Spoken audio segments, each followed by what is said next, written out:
Queridos, Atos dos Apóstolos. Atos dos Apóstolos, capítulo de número 2. Nós vamos ler do verso 40 até o 47. Eu vou dar uma pequena recapitulada, porque nós estamos retornando, né? E aí já fazem 14 dias que nós tivemos a última aula. É isso, né? Uns 14 dias, né? 14 dias. E alguns mais aí assistiram, né? Mas faz 14 dias então da última aula. Oi? Atos capítulo 2, versículo de número 40 ao 47 é o texto que eu quero ler com vocês. Antes que eu leia esse texto, é só para vocês deixarem aberto, tá? Não leiam não, tentem aqui me ouvir. Então, como fazem 14 dias, eu acredito que muita coisa fugiu da mente, para a gente não dar esse salto e não perder o fio da meada, né? Como diz aí o pentecostal, a fiação, não perder o fiozinho da meada aí. Eu vou fazer uma breve recapitulação, inclusive acho que vai até auxiliar as irmãs aí que estão vindo pela primeira vez. Inclusive fiquem à vontade, tá bom? Querendo interromper a qualquer momento, perguntar, os irmãos já estão habituados, né? Então a aula boa é assim, quando há participação, quando interrompe, quando faz pergunta, e a gente vai construindo juntos a aula. Eu venho com a proposta de aula, mas nem sempre é a demanda e a curiosidade que vocês têm ao longo da aula. Então aí eu peço que vocês me ajudem na dinâmica, tá? Não tem graça nenhuma um homem ficar falando sozinho, né? No meio de tanta gente que pode contribuir, tem tanta coisa boa. Vocês me fazem pensar, sabia? As perguntas de vocês é que me provocam, bom sentido da palavra, né? Então vamos lá, fazendo a recapitulação. Bom, essa matéria Missões Urbanas, a gente propõe o quê? Para que a gente pense como deve ser, biblicamente falando, a proposta do Evangelho, o que Jesus falou a respeito disso, o que os apóstolos falaram a respeito disso, como que a igreja deve viver na sociedade, afetando essa sociedade positivamente. Nós sempre fomos ensinados que nós deveríamos pregar o Evangelho, não é isso? E está certo. Só que pregar o Evangelho não só tem um aspecto, não é só na fala, né? Não é só no anúncio. O pregar o Evangelho, e inclusive, queridos, eu acho que a nossa nação, o nosso país está saturado, está de saco cheio de ouvir gente falando de Evangelho. Cada esquina é uma igreja, quando não duas na mesma esquina, uma de frente com a outra, ou parede com parede. Não é essa a realidade que a gente vive? Né? Isso, obrigado, Jefferson. E então o que acontece? Eu acredito que a nossa sociedade, ela está mais ou menos como Tomé, o incrédulo, né? E o que Tomé disse? Porque falaram assim, Jesus ressuscitou. Ele disse, me mostra as marcas. Cadê? Eu quero ver o sinal. Eu acho que essa sociedade deve estar perguntando, vocês falam de Jesus, Deus, salvação, cadê as marcas? Quais os sinais que vocês mostram para a gente desse Jesus ressurreto? Então nós viemos então sinalizando que de fato existe um reino, e é o reino de Deus, e que existe um Deus que está preocupado de fato em resgatar essa humanidade, não só a alma, porque também nós fomos ensinados, vamos ganhar as almas, né? Ganhar só as almas. Se ganhar só as almas, não precisava nem de igreja, o cemitério dava conta depois, a gente jogava as almas lá, e não é, né, irmãos? A gente entende? Aleluia, coisa boa, até criança aqui. Coisa boa, né, mano? Bom demais. Deixa eu vir a mim os pequeninos de Jesus, né? Os tais é o reino dos céus, a gente está falando do reino dos céus.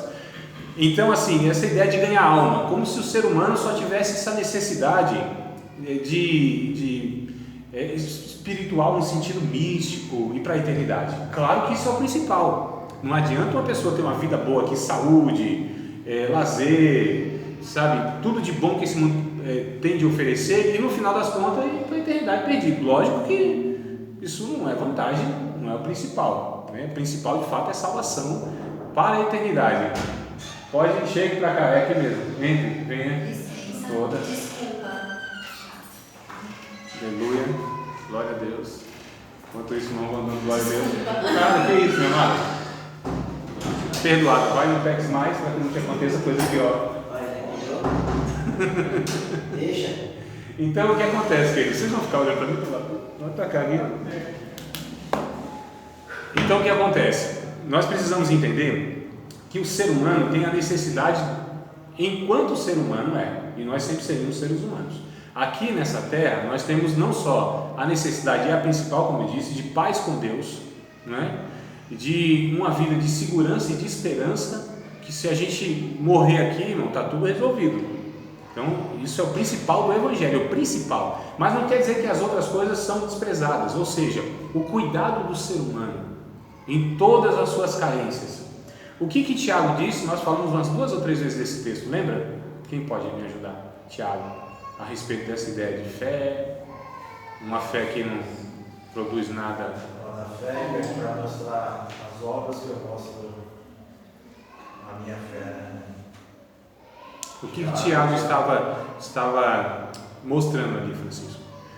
Ele estava, na verdade, dizendo que uma fé, sem ela se concretizar, sem ela ter atitudes em relação ao outro, isso é apenas uma crença inútil, inoperante. E é uma crença semelhante a de demônios, porque acredita que existe um ser criador, que é Deus, e eles temem, a Bíblia diz que eles estremecem.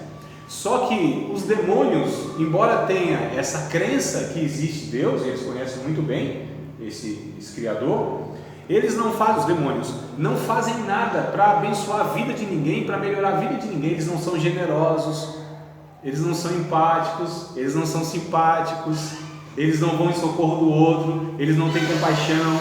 E Tiago está dizendo mais ou menos isso. Então, essa fé falada, que ela não é mostrada, ela é inútil. É como um corpo sem um espírito. É uma fé inoperante. Aí Tiago diz: você diz que tem fé? Então me mostra por aquilo que você faz. A fé, ela é traduzida, irmão, pela vida. Não é eu falar, é igual amor, né? Não adianta a gente falar eu te amo, tá, mas mostra. Que eu falar é muito fácil do mundo, irmão.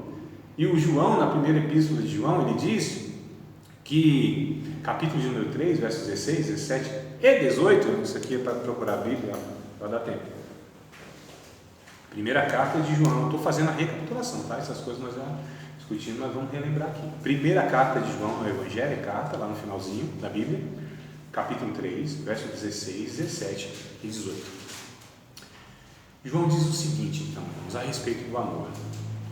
Ele diz: olha, nós devemos dar a vida pelos nossos irmãos, uns pelos outros. E ele diz: se alguém tiver bens do mundo, verso 17, se alguém tiver bens no mundo, é do mundo, né? E vê o seu irmão necessitado e lhe cerrar o coração, como estará nele o amor de Deus? Filhinhos, não amemos apenas de língua, olha só, e por palavras, mas em obra e em verdade. Olha que coisa interessante, irmãos. Então, o amor, ele não deve ser somente falado, ele tem que ser praticado nos atos, no comportamento. A fé, se ela não é traduzida no dia a dia e nessas questões mais corriqueiras da vida, né? Porque a gente fala de fé, sempre lembra de coisas extraordinárias, curas, coisas sobrenatural. A fé sempre a gente liga essas questões, né?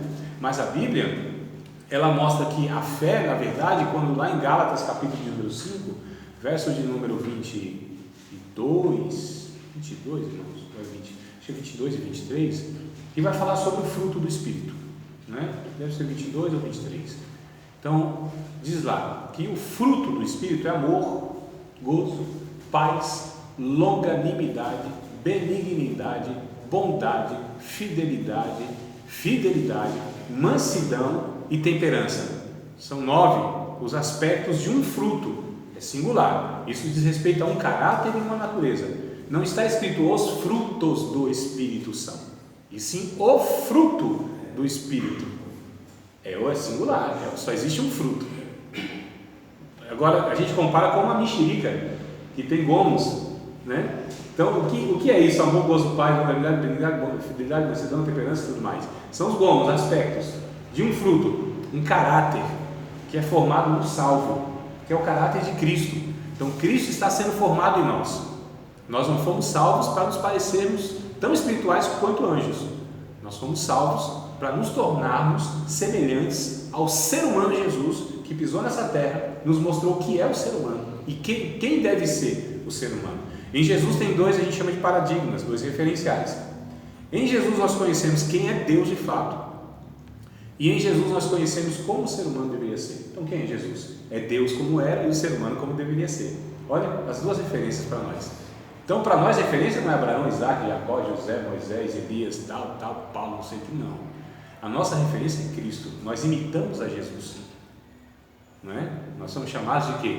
Cristãos, pequenos cristos, imitadores de Cristo. Paulo disse: imite Cristo.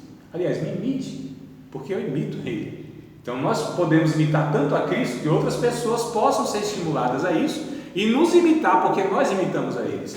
Nós não somos a referência, nós podemos e precisamos, devemos ser o meio, esse meio, onde as pessoas olham, né? Porque a gente tem aquela conversa fiada que nos ensinaram: eu sou cheio de falha, olha para Jesus. Não foi isso que Jesus ensinou. Isso: vocês serão os meus discípulos, olharão para vocês e precisam ver eu em vocês. É um desafio impossível, inclusive. Isso é impossível para nós, mas nós confiamos que o Evangelho, de alguma maneira, pode usar inclusive as nossas limitações para mostrar para as outras pessoas que existe sim um Deus, existe sim um Cristo, existe sim um ser humano que ele foi aprovado por Deus, ele agradou a Deus, que é Jesus, o único que agradou a Deus. Essa conversa que eu agrado a Deus, essa conversa é fiável, não é impossível isso. Como que eu posso fazer alguma coisa para agradar esse Deus santo, esse padrão que é Deus? Como pode? Não pode. O que eu posso fazer? Apontar Cristo, né? Então eu mostro Cristo nas minhas atitudes, inclusive nas falhas. É bem interessante isso, irmãos, porque a gente tem uma noção muito errada do que é uma vida de santificação. O que é santificação? O que é um santo? Né? Um dia, faz muitos anos isso, uma adolescente, na época era adolescente, ela falou assim: eu não entendo esse negócio, eu não me considero santa. Eu falei: porque você não entende o Evangelho. Porque a Bíblia diz: você é santa, eu sou santo. Mas como pode? Porque a ideia que nós temos é que um santo é um cara que não tem pecado. Isso não existe, irmão. O que é um santo? É um cara, mesmo quando peca, ele não desiste de fazer a vontade de Deus, ele sempre vai aos pés de Cristo. Isso é um santo, porque quando Jesus olhou para aquele povo lá na cidade de Corinto, aquela igreja assim bem espiritual, onde o fogo caía, o poder descia, lembra? Profecia, língua estranha, cura. Nossa, irmão, ali era reteté assim, todo culto. Não é? Manifesta os dons espirituais na igreja de Corinto, é mais do que qualquer outra igreja do Novo Testamento. E começa o capítulo 1 lá, Paulo dizendo assim: aos santos, aos santificados em Cristo. Aí quando a gente vê logo no capítulo 1, tinha briga, tinha divisão, cada um, sabe, tomando sua própria ceia, irmão querendo processar irmão, tinha uns pecados lá bem complicados que eu não quero nem mencionar agora, né? É um negócio assim, chega a dar arrepio. Mas por que Deus chama esse povo de santo? Porque esse povo, primeiro, foi justificado por Cristo. O Espírito Santo estava trabalhando na vida deles. Eles precisavam de amadurecimento. Paulo diz: vocês são meninos, eu não posso falar com vocês como adultos, sim como meninos em Cristo. Vocês são carnais ainda. Então existe o crente carnal, existe o crente espiritual e existe o homem natural. Capítulo 2, 1 Coríntios, Paulo vai tratar isso aí. O homem espiritual discerne bem tudo, de ninguém é discernido, né? Movido, orientado pelo Espírito de Deus e tal. O homem carnal é aquele que, embora tenha sido alcançado por Cristo, mas ainda não foi amadurecido, discipulado, sabe? Aquele processo chamado de santificação. Existe o homem natural que não tem o Espírito de Deus, não pode fazer a vontade de Deus, não tem jeito. Até pode ser um religioso assim de primeira linha, mas jamais vai ser um discípulo de Cristo, porque é preciso a ação do Espírito Santo. Então é natural, não é espiritual. E aí, queridos, o que eu quero falar com tudo isso? Que nós fomos chamados para sinalizar o reino de Deus. Como que nós sinalizamos o reino de Deus? Aliás, vamos tratar de 3 coisas aqui, que nós já falamos, mas eu quero repetir, que são 3 esferas, são 3 coisas diferentes. Se a gente não entender isso, também é um negócio meio complicado. Então a gente precisa entender algumas coisas básicas, para que a partir desse entendimento, a gente possa estar vivendo a partir de uma consciência. Tem gente até que acerta as coisas, mas sem entendimento, tipo assim, no chute, na sorte, sei lá, né? Mas quando você faz movido por uma consciência, irmãos, nossa, isso é muito bom, porque o Espírito Santo, ele alcançou o entendimento. Alcançando o entendimento, eu faço com uma convicção. Então a minha fé, ela parte de um entendimento e não de um sentimento. Coração enganoso, sentimento, a gente não pode confiar neles. Negócio complicado. Porque tem hora que eu sinto, tem hora que eu não sinto. E se a gente for nesse negócio assim, não sinto, irmão, nós estamos perdidos, né? Então eu não sou movido pelos meus sentimentos, eu sou movido por uma consciência cristã. O que Paulo disse que nós deveríamos fazer no culto, no capítulo 12 de Romanos, verso 1 e 2. Vocês lembram desse texto? Romanos, capítulo 12. Tem algum texto aí que eu ia ler? Não? Capítulo 12 de Romanos, verso 1 e 2. Rogo-vos, pois, irmãos, pela compaixão de Deus, que apresenteis os vossos corpos como sacrifício vivo, santo e agradável a Deus, que é o vosso culto racional. E não vos conformeis com este mundo, mas transformai-vos pela renovação do vosso entendimento, para que experimenteis qual seja boa, agradável e perfeita vontade de Deus. Culto racional, onde o entendimento é alcançado. Quando o entendimento ele é transformado pelo Espírito Santo, irmãos, olha, é mais ou menos assim. Existe um pensamento, eu planto um pensamento, eu colho um desejo. Eu planto um desejo, eu colho um ato. Eu planto um ato, eu colho uma atitude. Eu planto uma atitude, eu colho um comportamento. Eu planto um comportamento, eu colho um caráter. Eu planto um caráter, eu colho um destino. Eu planto um destino e colho a eternidade. Mas tudo começa onde? O pensamento. Né? A gente chama de metanoia, que isso é traduzido por arrependimento. O que é arrependimento de fato? Tem giz aqui, não tem, né? Deixa eu ver. Se tivesse eu ia desenhar, mas tudo bem. Vamos imaginar aqui, que é bem fácil de imaginar, uma placa de trânsito, onde tem uma setinha assim, ó, vai para cá assim e ela faz isso aqui, né? Geralmente está cortada, porque é proibido você fazer isso aqui. As irmãs, tranquilo já, né? Então isso chama-se proibido conversão. Conversão à esquerda, proibido. Então isso chama o quê? Conversão. O que é conversão? Você está indo numa direção, radicalmente você muda de direção e vai para a direção oposta. Isso a gente chama de conversão, que é arrependimento. Eu estou indo numa direção, radicalmente eu mudo o curso disso. Então eu estava indo segundo o curso deste mundo. Houve um arrependimento, o Espírito Santo me convenceu que eu estava indo na direção errada e fui para outra direção. E agora estou seguindo Cristo e não as minhas paixões, e não aquilo que entendo da vida, e não aquilo que entendo do mundo. Então hoje eu convertido, eu preciso andar seguindo os passos de Cristo. E o que vai dizer Atos capítulo 10, por exemplo? Que Jesus, ele só andou fazendo bem a todo mundo, curando, expulsando demônio. Deus o ungiu para isso. Para que foi a unção de Jesus? O Isaías capítulo 61 que vai dizer isso, né? O Espírito do Senhor me ungiu para pregar boas novas aos mansos, restaurar os contritos de coração, dar liberdade aos cativos, vista aos cegos, apregoar o ano aceitável do Senhor, e tal, e tal, e tal. Então a unção que o Espírito Santo derramou sobre Cristo foi para que ele servisse as outras pessoas.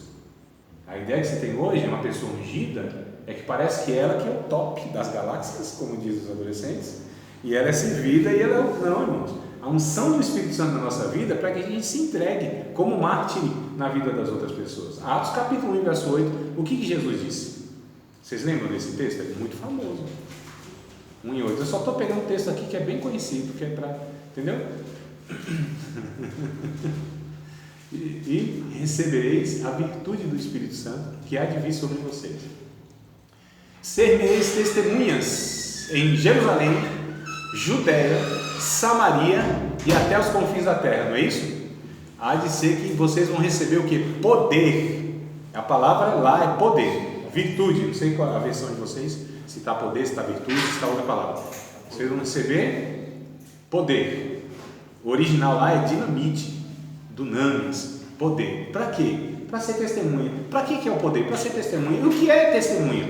O que está escrito lá no original como testemunha? Vocês vão ser meus mártires. Lembra do que é mártir? Aquele cara que morre por causa de uma causa? Por causa de uma causa? É assim mesmo que fala. Por conta de uma causa, né? A pessoa que... Isso aí. Então nós somos chamados para quê? Para morrer. Tem gente que acha que não foi chamado, não. Foi chamado para morrer. Fomos chamados para ir para o inferno, para morrer. Entendeu, né? Já falei isso com vocês, né? Que os irmãos aqui estão... De repente não estavam na ocasião, eu preciso explicar o negócio, né?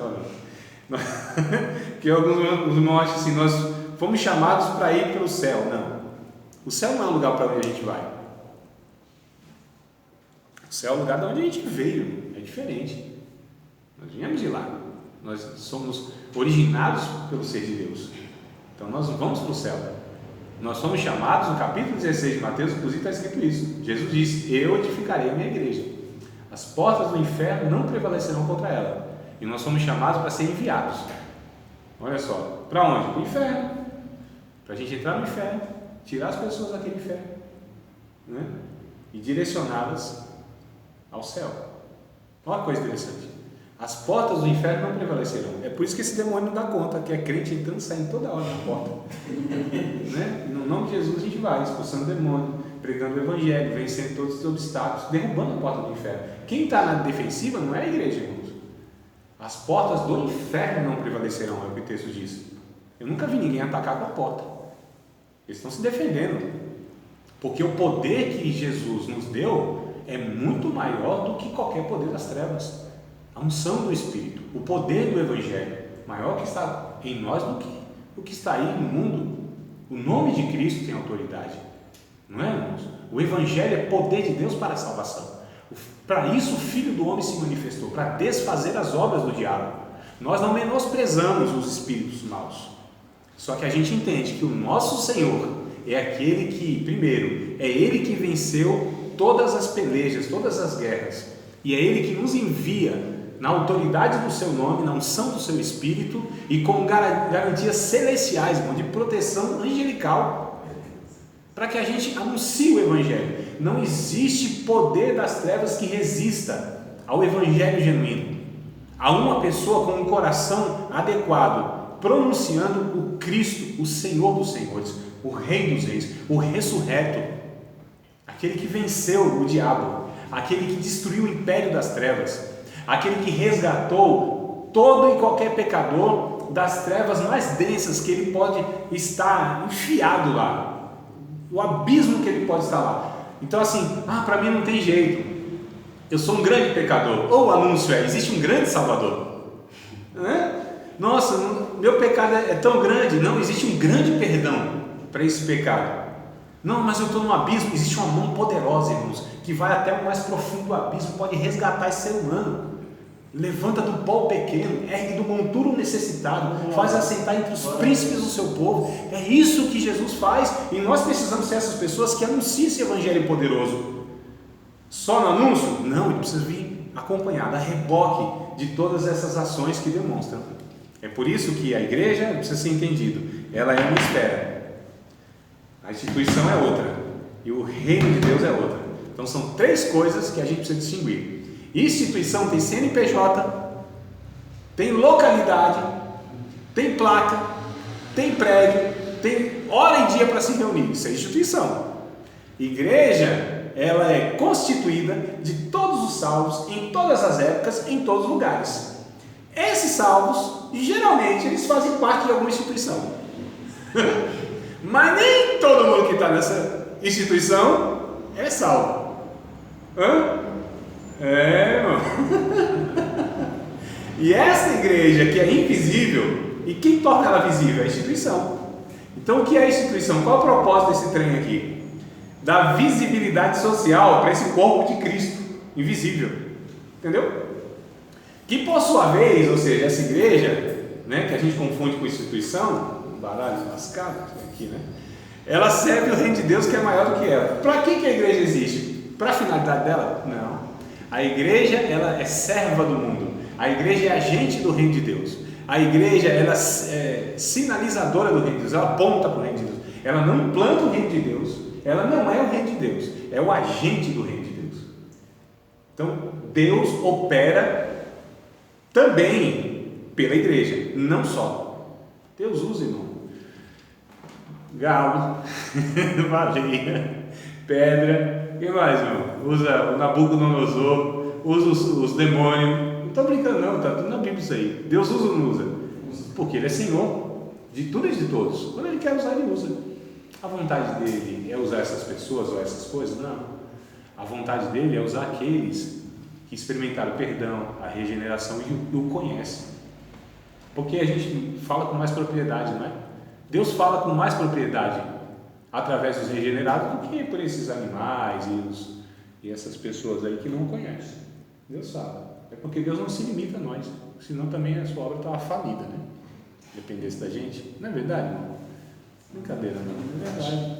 A gente faz de tudo para acabar com a igreja de Cristo, a gente não consegue até hoje, né? Ah, meu Deus, chega, me deu um calorzinho agora, calma aí, né? Então, queridos, o que eu quero fazer entender, quero que vocês entendam é o seguinte: nós, como salvos, pertencemos a uma instituição, a uma igreja, e aqui os irmãos, cada um tem seu local de comunhão, de sua família de fé. Nós precisamos entender que a partir dali nós precisamos afetar o entorno, esse bairro, de alguma maneira. Nós temos os nossos templos, os prédios, eles são os lugares mais ociosos do mundo. Ou seja, fica lá, está lá. Paga-se aluguel 30 dias, inclusive, né? Mas quantos dias se usa efetivamente? 2, 3 vezes, 4 vezes na semana? 2 horinhas assim? Se for contar aí 10 horas semanais, né? Se for 5 cultos, eu estou falando da igreja que é 5 cultos, 2 horinhas, 10 horas semanal. Ó, veja bem, 10 horas semanal. E o resto? Ocioso. Nós não poderíamos aproveitar isso? A gente não poderia ter projetos para cada um ter a sua realidade, o bairro, onde, né, as demandas, e aí é preciso conhecer e dar um trabalho danado. Isso aí que é o grande problema nosso, é que a gente não quer trabalho, não é não? Nós desejamos o quê? Que Deus trabalhe por nós e que Deus nos abençoe. Trabalho, esse negócio já não é de Deus, a gente entende que lá foi uma maldição que foi lançada lá no Adão. Não, está tudo errado, claro que não. Trabalho é a bênção de Deus, inclusive o cidadão trabalhava antes do pecado lá no jardim, né? Ele era jardineiro, um negócio assim. Tem que ter propósito, tem que entender o propósito das coisas. Então, queridos, qual que é a nossa proposta nessa matéria? É que a gente pense em usar a mão de obra voluntária que nós temos na igreja, ou remunerada, porque tem outra questão que a gente também assim, não sabe dar direito, com dinheiro, não é? Então, dinheiro para nós é uma dificuldade. Tanto é que quando eu falo dízimo de oferta na igreja, assim, tem que fazer algum barulho, cantar alguma coisa. Se for só, não vai, não é? Tem que fazer alguma coisa. Isso. Então, assim, a gente vai mapeando o corpo espiritual, né, a anatomia, a gente vê que o nervo mais sensível que existe é aquele que liga o coração ao bolso, né? Nervo exposto. A sensibilidade é enorme, né? Então, você fala, dá uma tremida assim e tal, e essas horas é uma dificuldade. E o dinheiro é uma bênção de Deus. O dinheiro, não só o dinheiro, todos os recursos que Deus nos dá. A gente precisa entender, irmãos, que não é para nos servir. Nós temos, isso não precisa ser ensinado. O conforto é natural que a gente busque, né? Ao invés de mandar dinheiro lá para o Haiti, lá para o sertão, lá do Nordeste, a gente vai pensar, rapaz, precisa pôr um ar-condicionado aqui. Não é? Precisa trocar o som, porque o negócio está zoado aqui, o cabeamento tem que trocar. Isso é natural, a gente sempre vai pensar no nosso conforto. Isso é errado? Não necessariamente é errado. Agora, se a gente dosa errado, aí é errado, aí se torna errado, né? Então é natural que a gente queira o melhor para nós, mas não é isso que a Bíblia ensina. A Bíblia ensina, inclusive, que mais bem e felicidade tem aquele que dá do que aquele que recebe. E nós não temos limites, irmãos, para receber. Eu duvido um crente que diz: Jesus, é muita bênção, dá uma segurada aí, segura aí, porque é muita bênção, eu tenho me abençoado demais. Um dia o irmão disse assim para mim, ai meu Deus do céu, ele falou assim, que ele disse para Deus: Senhor, é muita bênção para pouca prova. Meu, rapaz, Deus tem que me abençoar demais, mano. Acho que eu nem quero mais bênção. Eu falei: é doido. Ou é muito hipócrita, né? Claro que não, irmãos. A gente sempre quer mais. E o que alegra o crente é bênção, né? Quem que não, assim, tal? Lógico que é bom. Só que a gente precisa entender, irmão, senão a gente se torna uma pessoa egoísta, achando que Deus nos serve e que nós somos os mais injustiçados do mundo. Quando a gente está assim numa murmuração brava por coisas que estão acontecendo na nossa vida, a recomendação é que a gente procure pessoas que estão passando mais dificuldades do que a gente. Aí a gente fala: nossa, não é? Você está assim, sei lá, de repente você chegou no hospital doendo alguma coisa lá e pensando que está sofrendo, aí você vê o outro lá quase à beira da morte, definhando um câncer. Você fala assim: nossa, né? Pensei que eu estava ruim, mas olha, ruim está isso aí, né? Aí você reclama disso e daquilo, aí você vai ver esse passa um morador de rua, o cara não tem nenhuma dignidade de uma casa de aluguel, nada, não tem um teto, não tem. Aí você fala, nossa, graças a Deus. Então a gente precisa fazer essas comparações aí, irmãos, porque a gente não tem limite. E nós precisamos fazer o que essa igreja fazia aqui, ó, no capítulo 2, que eu propus a leitura, vamos ler aqui, Atos capítulo 2, verso 40, vamos ver como que essa igreja vivia e vamos tentar pegar como, eu não digo padrão, né? Porque não tem esse negócio de igreja padrão, isso não existe. Aqui a igreja também tinha problemas, dificuldade, tinha lá gente também que era gananciosa. O primeiro casal lá que foi querer, assim, né, também mostrar que era generoso, mas não era coisa nenhuma, muita aparência, e foi no embalo, né? Deus acabou matando literalmente. É um negócio forte isso aí, né? Nossa, época da graça, isso aí sabe na leira mesmo, Deus abria a terra, mandava o raio, o povo. Mas aqui, Jesus, a graça, como que Deus toma uma atitude dessa? Porque é um negócio sério, não é brincadeira, irmãos. A igreja de Cristo estava nascendo aqui. Essas pessoas precisariam entender que as coisas são muito sérias.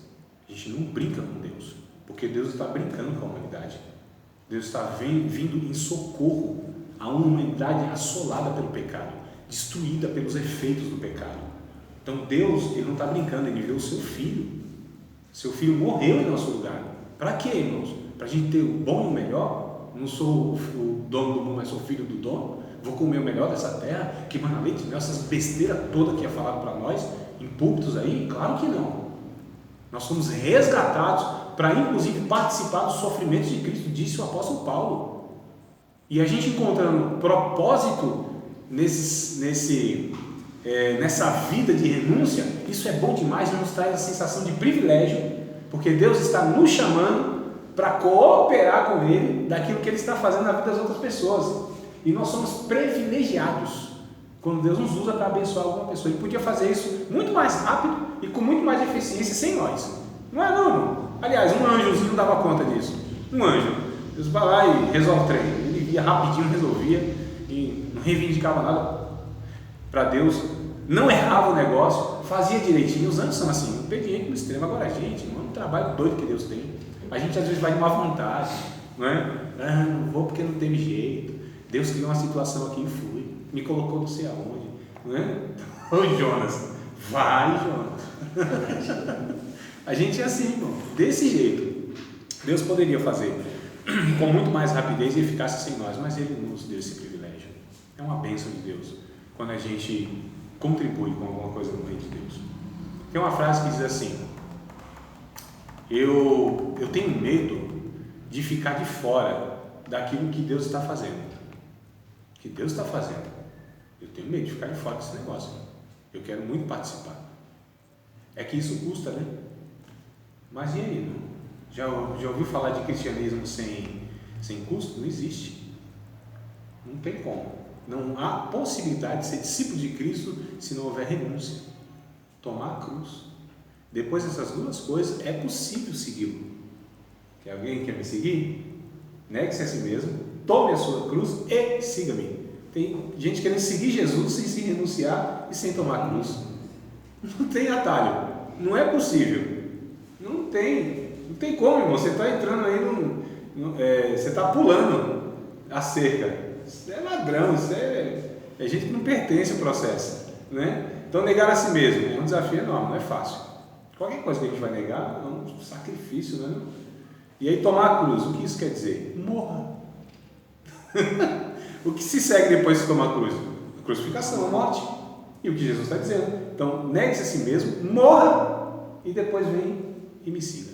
Porque é na morte, é o paradoxo do Evangelho, na morte que existe a vida. Não foi o capítulo 12 de João? Jesus disse: se o grão de trigo cair na terra e não morrer, ele fica só.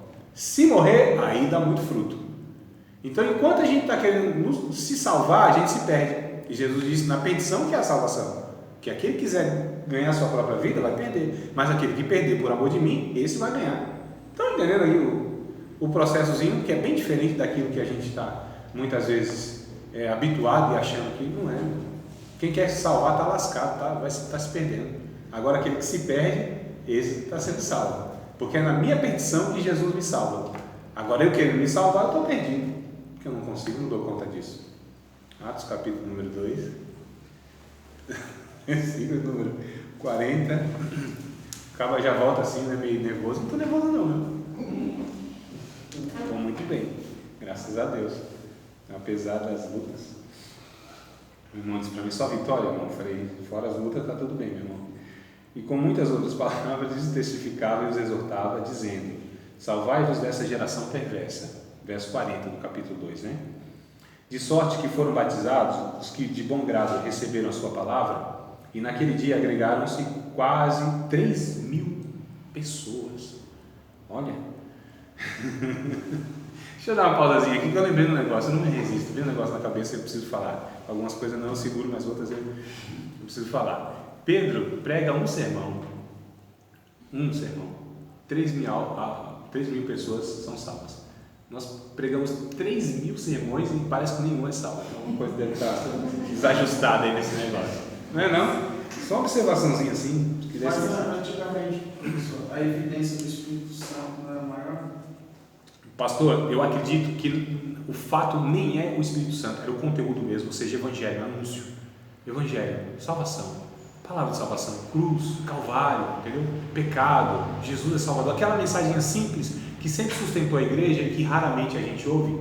Falar de Jesus, Salvador, relatar a cruz do Calvário, o túmulo vazio, a ressurreição, essas coisas que eu, na minha experiência, eu estou vendo assim que está meio raro. Não sei a experiência de vocês, de repente a igreja de vocês lá, todo domingão, lá, salvação, Jesus e tudo aí, né? Estou falando da minha realidade, estou falando daquilo que eu vejo e tal. Espero que seja diferente da realidade de vocês, mas eu acredito que é conteúdo mesmo. A própria palavra, né? Palavra. Confirma que nem diz, porque a gente comparando nos nossos dias de hoje, diz aqui, os que de bom grado receberam a palavra. Isso, exato. Quem de bom grado recebeu. Agora, qual foi a mensagem do Pedrão? O que ele falou? Esse Jesus Cristo, a quem vocês crucificaram, Deus o fez Senhor e Cristo.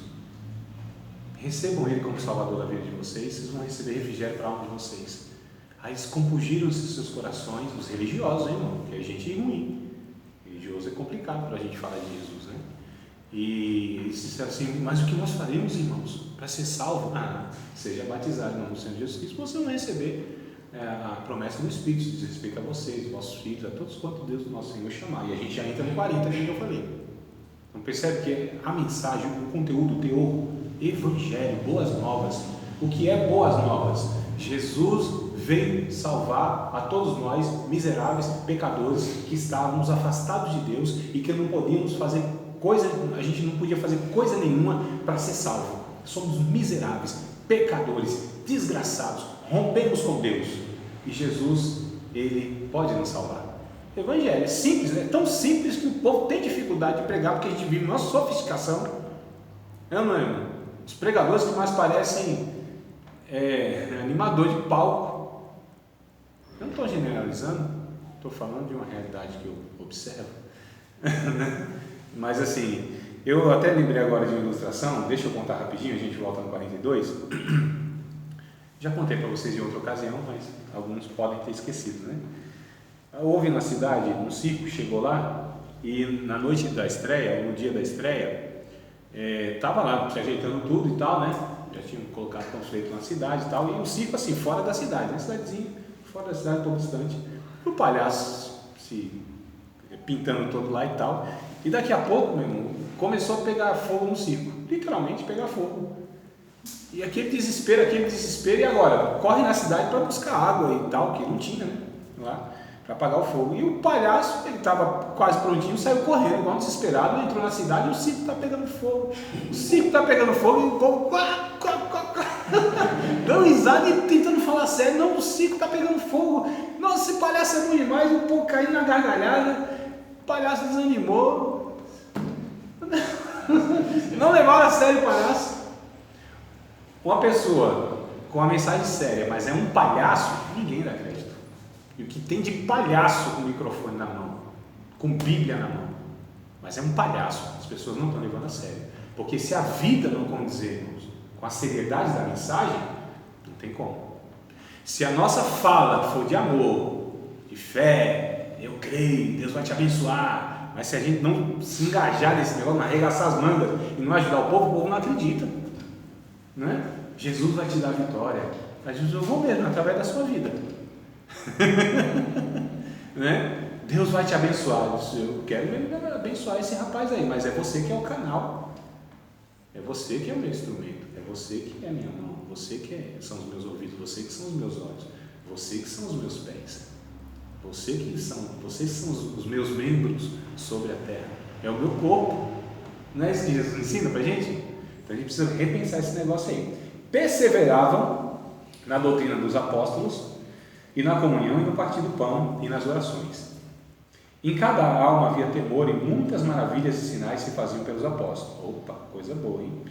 Todos os que criam estavam juntos e tinham tudo em comum. Aqui que eu quero destacar as palavras juntos, comum. Veja bem, vendiam suas propriedades e fazendas e repartiam com todos, segundo cada um tinha necessidade. Perseverando unânimes todos os dias no templo, partindo o pão em casa, comiam juntos com alegria e singeleza de coração, louvando a Deus e caindo na graça de todo o povo. E todos os dias acrescentava o Senhor à igreja aqueles que se haviam de se salvar. O que eu quero destacar nessa passagem, irmãos, é o quê?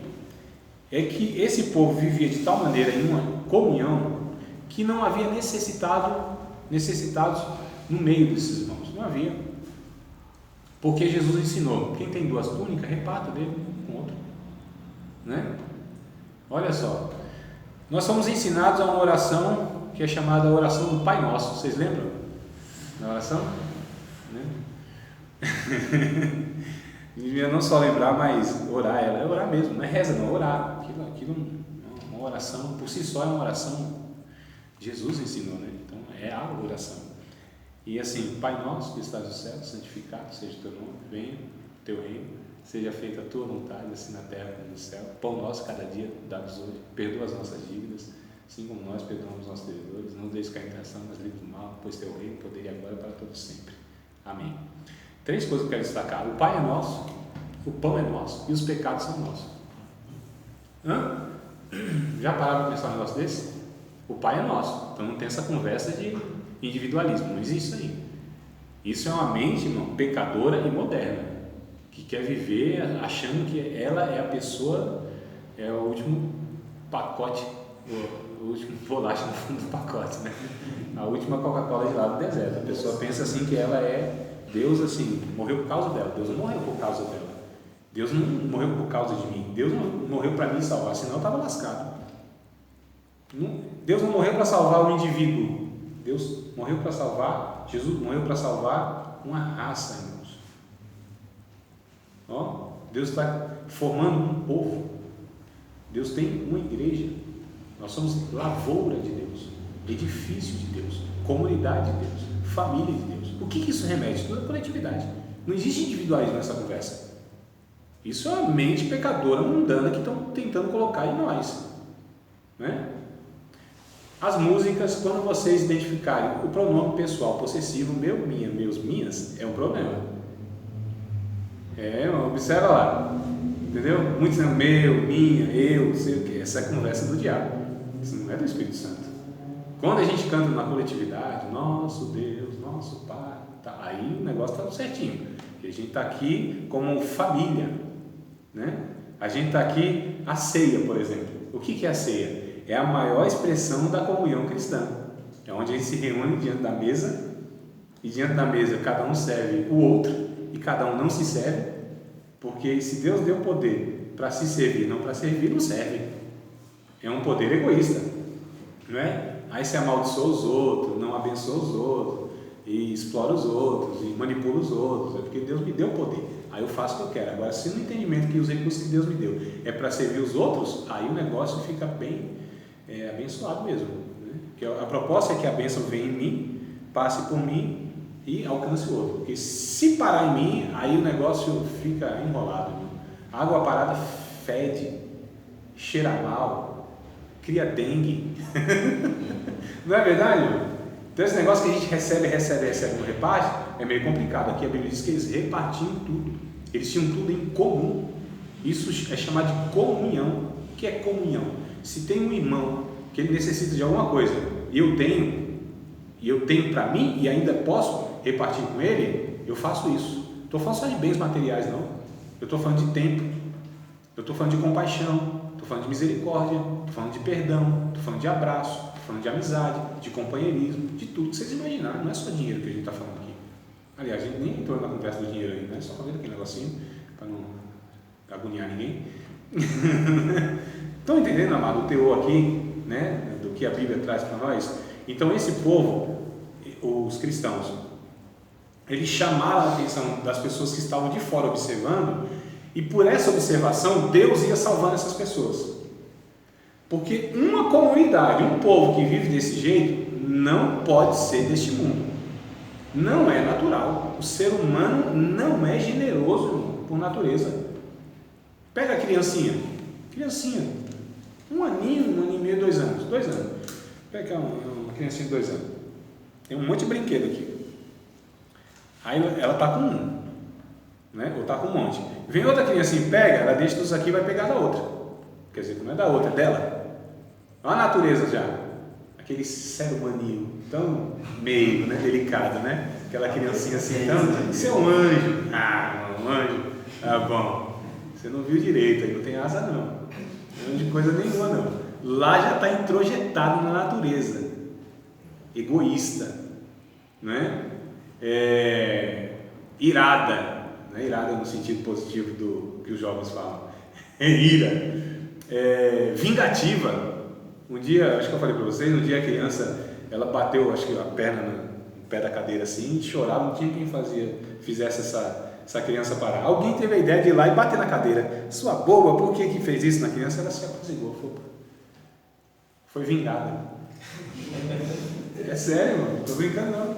Parece engraçado, mas ó, tá lá, não é? Alguém já presenciou um negócio desse? Aqui, irmãos, não é comum seres humanos viverem assim, pensando no outro. E pensando no outro que muitas vezes não tem nada para retribuir, que aqui é o desafio, né? Que a gente às vezes faz até um projeto porque a gente tem uma intenção ali, que é de aquele povo vir para a igreja, vir para cá. Se não vem, desiste. Eles chamam de evangelismo de emboscada, né? Então você põe lá uma cesta básica para o cara desempregado vir, aí você precisa de Jesus neles, emboscada, assim. Fala de Jesus nele. E se ele não aceitou, deixa de dar a cesta básica. E se ele foi para outra igreja, desampara ele. Vocês estão dando risada de nervoso, eu acho. Não é de engraçado não, não é? Não é assim, amados? Então a gente vai percebendo nisso que tem alguma coisa errada nas nossas intenções, nossas motivações. Porque, calma aí, se essa pessoa... É muito engraçado, aqui no Conquista, há muito tempo, bastante tempo, eu acho bastante tempo, 19 anos atrás, nós estávamos na casa, lá fazendo um culto no lar, e aí no final, era algumas semanas lá de culto, né? E aí no final, o chefe da casa disse assim, não quero entrar para a lei dos crentes, não. Tá bom, não aparecer mais na casa do homem. Ué, meu Deus do céu. E a gente não tem vontade de se relacionar com o ser humano, não? Não tem assim um desejo, um amor profundo, um interesse pelo ser humano? Se ele não aceitar Jesus, descarta então. Sério, irmão, não tem alguma coisa bem esquisita nesse nosso comportamento? Coisa esquisita, no mínimo esquisita, para não falar outras palavras, né? Mais pesada. Mas aqui não, tinha tudo em comum. Por viver dessa forma. Então assim, a gente precisa primeiro ter a coinonia dentro da igreja, né? Porque se dentro da igreja a gente não consegue fazer isso, aí dificilmente a gente vai externar isso. Então a gente precisa repensar alguns conceitos que a gente tem de igreja. Por isso que a gente precisa pensar em igreja. O que é igreja? Qual a natureza da igreja? Qual a missão da igreja? Aí tem uma frase que diz assim: a missão da igreja é manifestar com a maior densidade possível, aqui e agora, o reino de Deus se manifestará ali e além. Entendeu? Não? Vou explicar. Qual é a missão da igreja? Missão é tarefa, vocês sabem que é tarefa, né? Qual é a tarefa que Deus deu à igreja? O que a igreja deve fazer? Ela deve manifestar. O que é manifestar? Tornar visível. Que está oculto. Mostrar, isso é manifestar. Então a missão da igreja é mostrar, é tornar visível, claro, o reino de Deus. A missão da igreja é manifestar com a maior densidade possível. O que é densidade? Volume, né? Maior volume possível. o reino de Deus. E o que é o reino de Deus? A gente precisa entender o que é o reino de Deus. Capítulo 14, verso 17 de Romanos.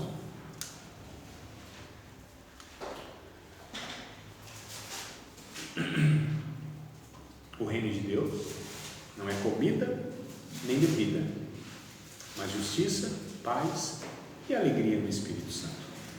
14 de Romanos, verso 17.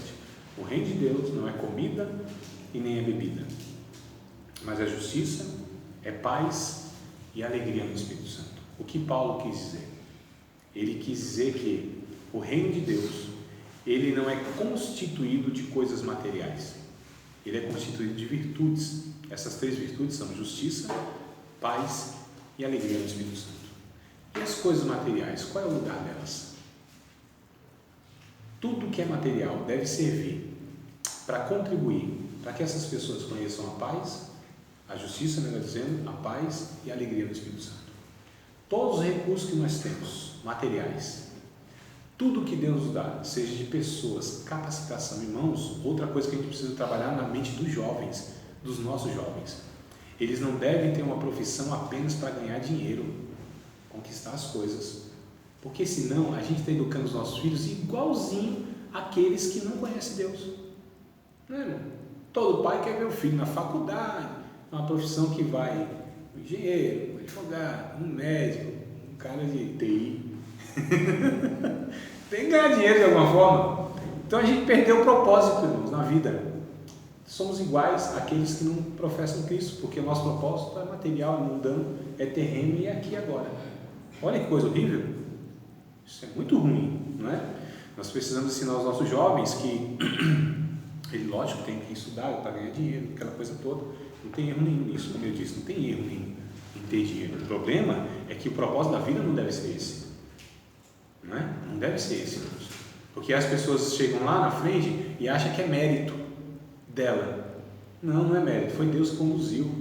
Eu reconheço, eu, André, reconheço que tudo que tenho, tudo que sou, tudo que faço e onde cheguei é porque Deus me conduziu, abriu portas, me deu condições, me trouxe até aqui.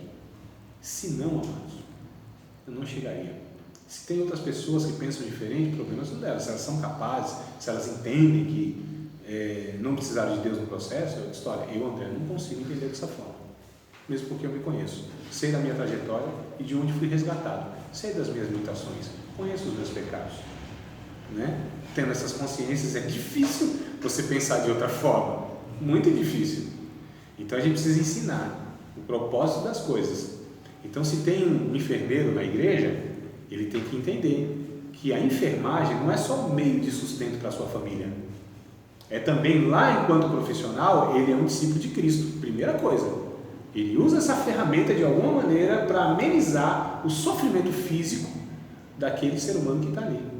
Que a pessoa, se todo profissional cristão nas suas atividades pensasse assim, mais ainda, ele iria entender que ele precisa voluntariamente oferecer a sua mão de obra de quando em quando, no período de um mês, voluntariamente, gratuitamente, dentro de algum local, seja igreja, uma ONG, aonde for, para abençoar as pessoas que não têm recurso.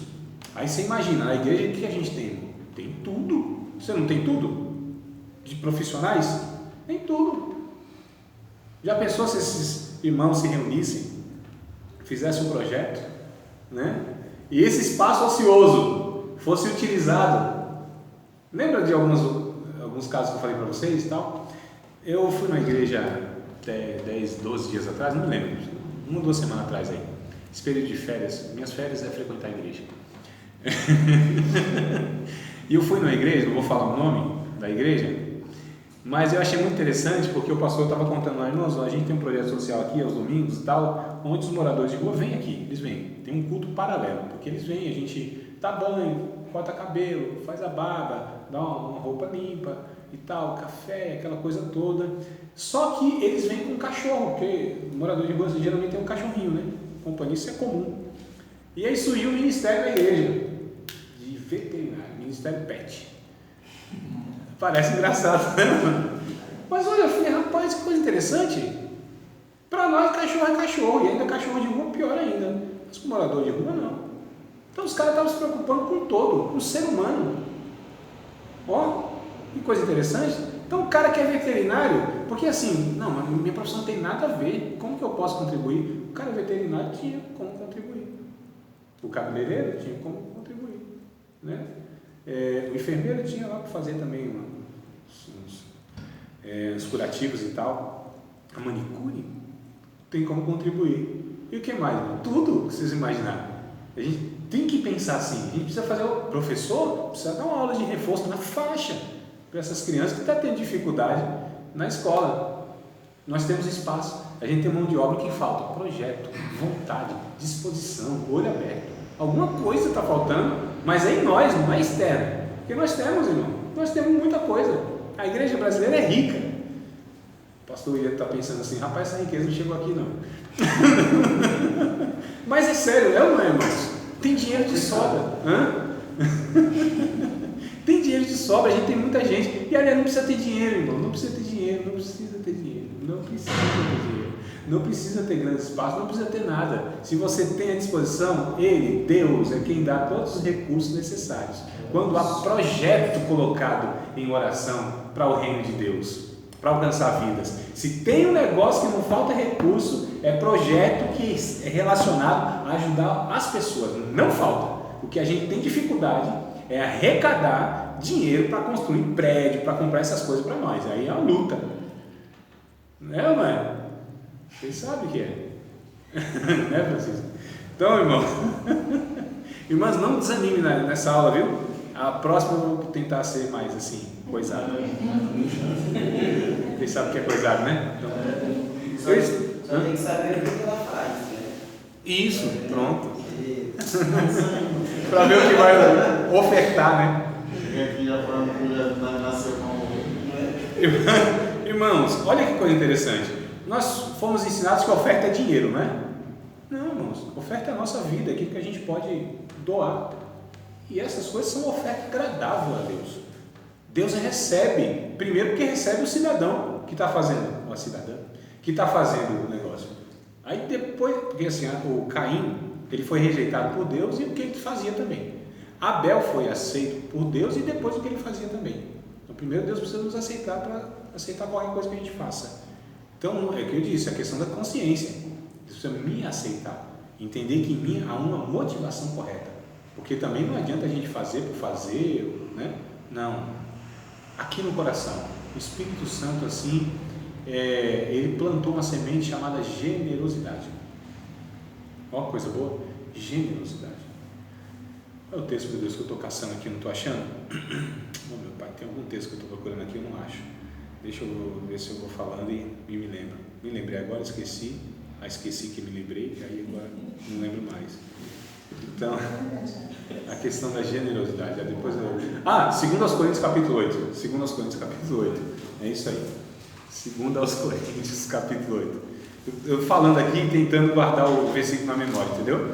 É porque vocês não têm noção, irmão. Eu vou falando aqui, parece que vai vir enxurrado de coisa para falar, me dá uma agonia. Quero falar. 2 aos Coríntios, capítulo de número 8. Olha só que coisa interessante. Valeria, nós lemos os 2 capítulos, hein? Se você estiver com disposição, eu vou ler todos esses 2 capítulos. Pode ser, irmão? Eu sei que talvez assim dê uma tontura, um enjoo, uma má digestão. Ler muito versículo assim um atrás do outro não é muito comum, né? Então, qualquer coisa eu paro, vou devagarzinho, tá? Vamos ler todo o capítulo 8 e todo o capítulo 9. Pausadamente, parando, respirando, respeitando ponto e vírgula, tentando assimilar as palavras, entendendo. Surgir alguma dúvida, alguma questão aqui na minha leitura, vocês vão interrompendo, tá bom? Bora? Vamos ver que coisa boa. Também, irmãos, vos fazemos conhecer a graça de Deus dada às igrejas da Macedônia. Que graça é essa que foi dada à igreja da Macedônia? Como em muita prova de tribulação, houve abundância do seu gozo, e como a sua profunda pobreza superabundou em riqueza da sua generosidade. Para entender o contexto, essa igreja era constituída de irmãos pobres, financeiramente falando. Pobres, os irmãos não tinham nem para eles. Paulo vai dizer aqui, vocês vão ver daqui a pouco. Eram irmãos paupérrimos, pobres somos nós, eles eram miseráveis, é o que a Bíblia está dizendo aqui, ó. Não sei se outra versão está diferente. Profunda pobreza, isso eu entendo como miserável. Tem versão que fala miserável aí? Não, mas é isso aí, entenda miserável. O povo era, os irmãos em Cristo aqui, miseráveis. Olha só, verso 3: porque segundo o seu poder, ou seja, o que eles podiam fazer, e Paulo diz, eu mesmo testifico desse negócio, e ainda acima do seu poder, deram voluntariamente, ou seja, eles deram o que não tinham, eles deram o que não podiam. Como é possível isso? É possível, quando a gente vê gente que não tem nem para ela, mas ela consegue, de alguma maneira, não sei como, dar alguma coisa. Ninguém é tão pobre que não tenha nada para dar. Ninguém é tão rico que não tenha necessidade de alguma coisa, não é? Verso 4: pedindo-nos com muitos rogos a graça e a comunicação deste serviço que se fazia para com os santos. Irmãos, aqui o apóstolo Paulo não fez aqueles apelos que a gente faz no culto, né? Os irmãos doarem, aquela coisa toda e tudo mais, cita versículo bíblico, e quando vê que o negócio está funcionando já amaldiçoa logo, diz que o devorador vai pegar e tal. Paulo não fez nada disso. Foram os irmãos que falaram, Paulo, pelo amor de Deus, deixa a gente participar disso, deixa a gente contribuir. Os irmãos, imagina o sonho do pastor William, os irmãos vindo assim, pastor, deixa a gente contribuir. Onde é que está precisando desse negócio? A gente quer ajudar. Aconteceu aqui, irmão.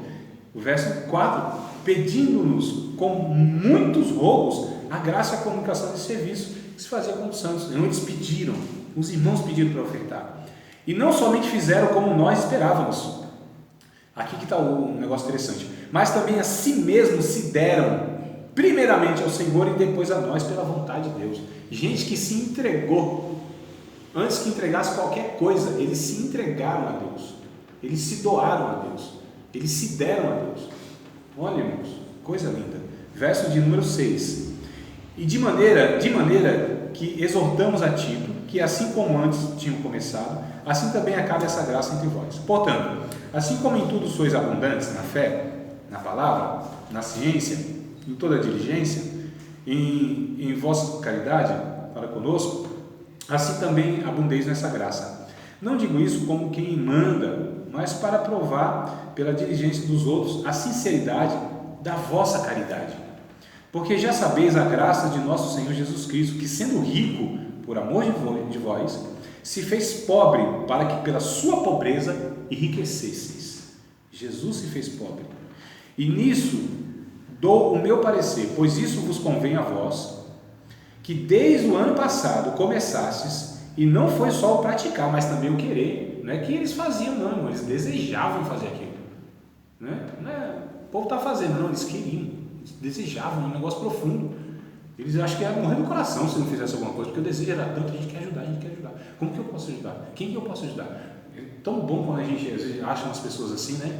Ô irmão, o que eu posso fazer? Onde que eu posso? Me fala alguém que está precisando de alguma coisa, me fala onde eu posso participar disso, me fala onde. Fala, eita, calma aí, a gente precisa segurar um pouquinho, né? Segurar um pouquinho, senão ele está tudo. Agora, porém, completai também o já começado, para que assim como houve a prontidão de vontade, haja também o cumprimento segundo o que tens. Porque se há prontidão de vontade, será aceita segundo o que qualquer tem, e não segundo o que não tem. A prontidão de vontade. Mas não digo isso para que os outros tenham alívio e vós opressão, mas para igualdade. Nesse tempo presente, a vossa abundância supra a falta dos outros, para que também a sua abundância supra a vossa falta, e haja igualdade. O que Paulo está dizendo? Tem um grupo que está disposto a dar e o outro não. Isso aqui eu estou falando para vergonha do outro grupo. A abundância que há em vocês supra o outro, porque, irmãos, nós sabemos que há irmãos e há grupos que fecham seu coração muitas vezes, não é? E os outros que abrem o coração, Deus opera por eles. Mas Deus quer operar por todos. Então é por isso que a gente precisa contagiar todo mundo. É por isso que a gente... não, mas aqui, esses aqui são de coração. Não. Deus quer abençoar eles também. E a bênção de Deus na vida deles é que eles também sejam generosos. Porque a generosidade é uma bênção de Deus, irmãos. Que coisa boa. São duas coisas boas. De receber e de dar. As duas eu gosto. Né? De receber e de dar. Eu também gosto de receber, mano. Coisa boa. A gente precisa se alegrar em Deus, né? Senão a gente é orgulhoso. Porque tem gente que quando está na necessidade, né, fica ali caladinho. Eu sou generoso e tal, eu dou, sou humilde, eu dou. Não é humilde coisa nenhuma, porque quando está na prova não comunica ninguém. Humildade nisso é soberba. Então, não tem dificuldade nenhuma, André. Você está na prova. Estou mesmo. Quero te ajudar, eu quero ser ajudado. Você sente de mim abençoar, eu sinto de receber. É assim que funciona o negócio, irmão. Não é? Não. Como está escrito, verso 15: o que muito colheu não teve de mais, o que pouco não teve de menos. Isso eu acho muito interessante. Quem colhe muito não teve de mais, sobejou a ponto de esbanjar. E o que pouco colheu não teve de menos. O que Paulo está dizendo aqui? Precisa ter esse equilíbrio. Porque tem gente, irmão, que sobra e o cara esbanja. Né? O problema é ter demais? Não. O problema é você esbanjar, enquanto o outro tem de menos. E aí você poderia amenizar a situação do outro.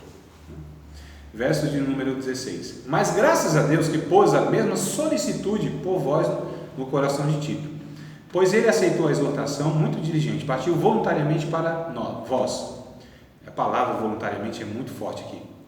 E com ele enviamos aquele irmão cujo louvor no Evangelho está espalhado em todas as igrejas. E não só isso, mas foi também escolhido pelas igrejas para companheiro da vossa viagem, nessa graça que por nós é ministrada, para a glória do mesmo Senhor e prontidão do vosso ânimo. Evitando isto, que alguém nos vitupere por essa abundância que por nós é ministrada, pois zelamos o que é honesto, não só diante do Senhor, mas também diante dos homens. Com eles enviamos também outro nosso irmão, o qual muitas vezes em muitas coisas já experimentamos ser diligente, e agora muito mais diligente ainda pela muita confiança que em vós tem. Quanto a Tito, é meu companheiro e cooperador para convosco, quanto os nossos irmãos são embaixadores das igrejas e glória de Cristo. Gente que estava se doando aqui como voluntário e missionário e indo levar todos esses recursos. Portanto, mostrai para com eles perante a face das igrejas a prova da vossa caridade, da nossa glória acerca de vós. Irmãos, é interessante aqui nesse envio desses irmãos, cooperadores, Paulo chama, porque assim, a gente entende que existe uma rede de pessoas, que nem sempre quem contribui efetivamente é mais importante. Às vezes tem gente que não contribui materialmente com nada, mas é o cara que viabiliza isso, os contatos, que entrega, quem vai. Teve uma ocasião muito interessante na época de Davi, acho que a cidade de Ziklag, né, o nome me parece, colocaram fogo lá e levaram todo o negócio e tal, os homens estavam fora, Ziklag, gente. E aí o que acontece? Os homens voltaram, cidade destruída, levaram as mulheres, as crianças, aquela desgraceira toda, quiseram apedrejar o Davi. E aí Davi foi orar a Deus, né? Senhor, agora a gente vai fazer o que? Persegue o povo lá, eu vou te dar na sua mão. Só, acho que tinha 400 homens, se não me falha, mas eu estou perdendo aqui, isso, né, pastor? 400 homens. Só que 200, acho que ficaram com as bagagens. Ficaram lá com as bagagens, porque não tinha como. Tinha que, 200 foi, 200 ficou. Os 200 que foi, Deus entregou nas mãos, recuperaram tudo lá, destruíram o inimigo lá, voltaram com as mulheres, com as crianças e com toda a riqueza. Foram dividir as coisas. Esses 200 não, esses homens não foram. Eles ficaram aqui com a bagagem. Nós que fomos lá atrás e a gente que pelejou aquela peleja lá e tal, que enfiou a peixeira no bucho do outro e ganhou a batalha. Davi disse: não. A parte é igual dos que ficaram e dos que foram. Olha que coisa interessante. Existe uma rede aqui que Deus usa. Nem sempre é a questão. Eu estou participando aí já. Eu pus no grupo lá, eu acho, né? Pus no grupo. Ninguém se manifestou, então estou aqui ao vivo falando. Tem uma irmã, ela faz já 2 anos isso, manda roupas, remédios, brinquedos, fraldas geriátricas infantil lá para o sertão do Nordeste, do Pernambuco, cidade chamada Afogados em Gazeira. Ninguém conhece? Eu ouvi falar? Não? E sertão mesmo. E aí ela me comunicou e tal, falei: como é que funciona, o que vocês precisam e tal. Eu disse: disso e tal. E eu falei: tá bom, eu me comprometo as caixas de papelão, porque ela comprava, tem que comprar as caixas, né? São caixas grandes e tal, e fita adesiva grossa, que também, tudo isso é dinheiro que vai. Eu falei: não, deixa essas 2 coisas. Aí fui aqui umas fábricas do São Lourenço, nada. Aí cheguei aí no comércio aqui na Argueb Shopping, não quero falar o nome, e chamei o gerente e tal, né? E aí falei: o negócio é assim, assado e tal, eu preciso de 10 caixas, ele me deu 30. E sem conversa de igreja, nada, né? Falei, tal, ajudando aqui, o projeto é esse, tudo mais. Tá bom. E aí foi buscar ontem, eu acho. Fui buscar ontem com um pastor amigo meu. Estou sem carro, ele foi lá e buscou. E nós trouxemos juntos. E eu falei, eu vou dar o feedback, vou dar o retorno, bater as fotos, tudo lá, das coisas que a gente arrecadou, tudo isso aí, né? Eu falei, vou prestar conta aqui. Ele falou, não, fique em paz, meu irmão, você está na obra, Deus te abençoe. Ele crente, eu crente, ninguém falou de igreja. Deus preparou o lugar certo, a pessoa certa, do lado, tudo de boa. Né? Falei, eu preciso de 8 fitas dessas. 8 fitas, ia dar uns 50, 60 reais. E o irmão disse assim, rapaz, põe no grupo lá. Pus no grupo, nada. Dos crentes, né? Dos crentes. E aí, pô, André, mas quanto que é essas fitas? Eu falei, rapaz, 5, 7 reais, depende da... Tem que ser de boa qualidade, 7 conto, 8, quanto que dá 8 vezes 7? Que eu não tenho noção. 56 reais. Foi o que eu falei, de 40 e 60 reais. Foi, eu vou ver, eu estou esperando. Então assim, eu não tirei nada do bolso, mas eu estou entendendo, irmão? Movimentação, esse negócio. Então a gente precisa entender que cada um tem a sua parte nesse processo. E nós precisamos entender o que eu posso contribuir. Nem sempre é dinheiro e tal. Às vezes são contato. Às vezes é comunicar alguém. E aquele alguém que vai efetivamente fazer alguma coisa. Não é? Então assim, um planta, outro rega. É Deus que vai dando o crescimento. Mas tem aquele que planta e aquele que rega. Olha que coisa interessante. Agora é muito bom a gente incentivar a generosidade. Não, vou contar aqui, não é para... Porque também o que eu fiz não quer dizer nada não. Aqui perto da Rea Bischoff também, esses dias, uns 2, 3 dias atrás, parei assim no farol, aí eu vi um senhor, parecia um morador de rua, né?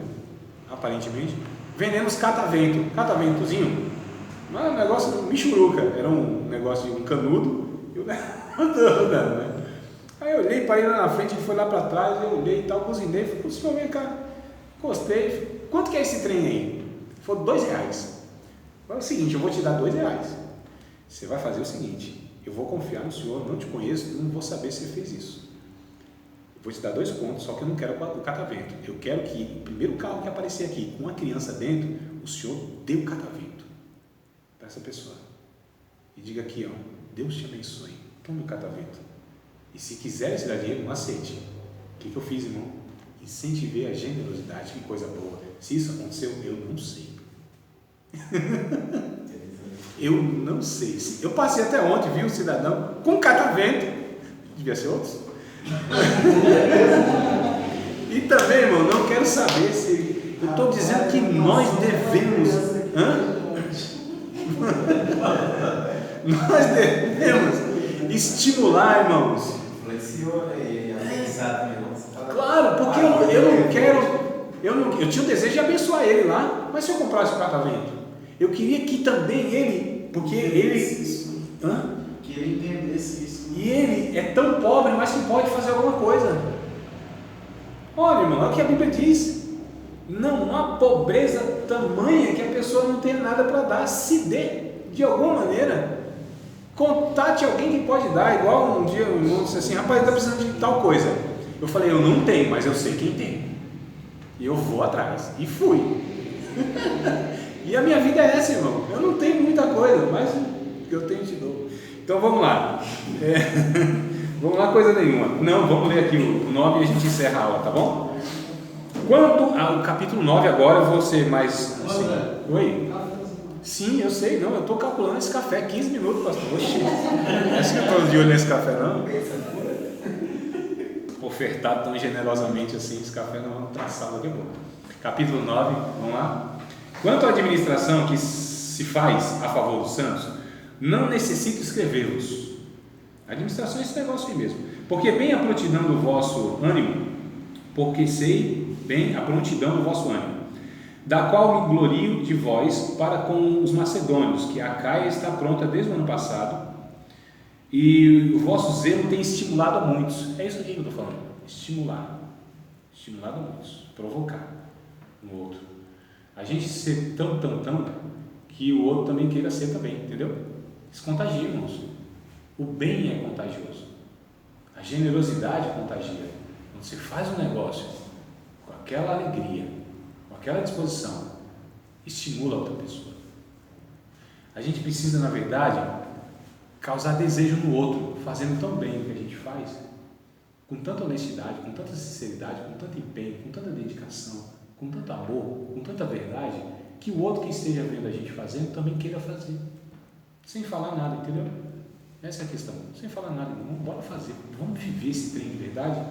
Então olha só, o vosso zelo tem estimulado a muitos, mas enviei esses irmãos para que a nossa alegria, a nossa glória acerca de vós não seja vã nessa parte, para que, como já disse, possais estar prontos.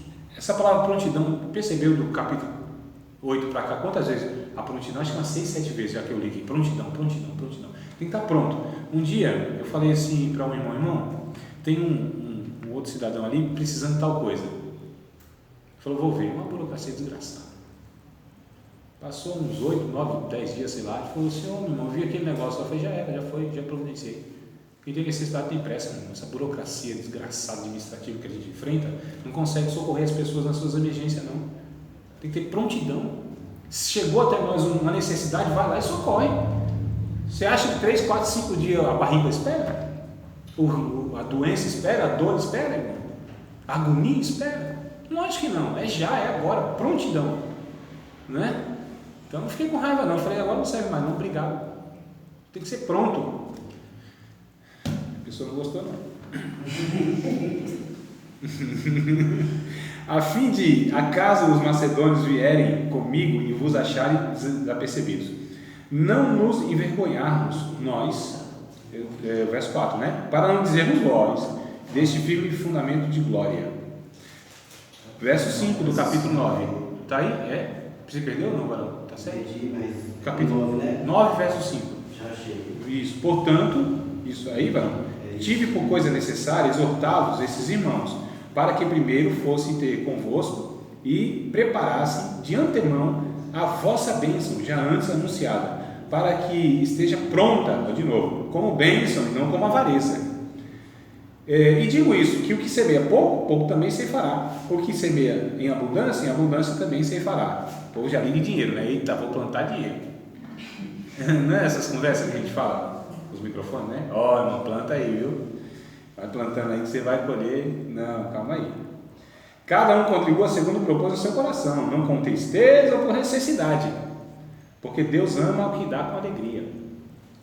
E Deus é poderoso para tornar abundante em vós toda graça, a fim de que, tendo sempre em tudo toda suficiência, superabundeis em toda boa obra, conforme está escrito, espalhou, deu aos pobres, a sua justiça permanece para sempre. Ora, aquele que dá a semente ao que semeia e pão para comer, também multiplicará a vossa sementeira e aumentará os frutos da vossa justiça. Deus é aquele que dá semente ao que semeia e pão ao que come. Tem gente comendo o pão e a semente também.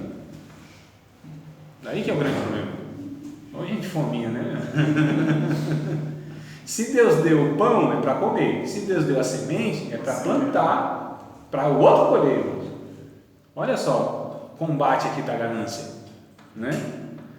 Para que em tudo enriqueçais para toda beneficência, a qual faz que por nós se deem graças a Deus. As pessoas agradecem a Deus, que coisa linda, pela riqueza da nossa beneficência.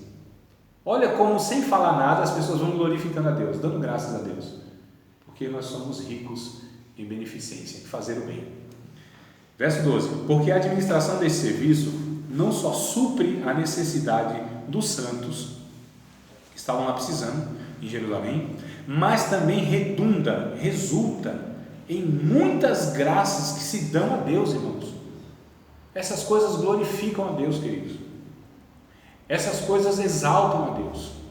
Essas coisas fazem que as pessoas olhem para o Deus e digam glória a Deus, graças a Deus, né? Quantas vezes eu já ouvi, meu irmão, graças a Deus, Ele que te enviou aqui, você nem sabia e tal. Eu não sabia mesmo não, mas eu estou feliz agora, porque você deu graças a Deus, glória a Deus. Essas coisas resultam em glória a Deus.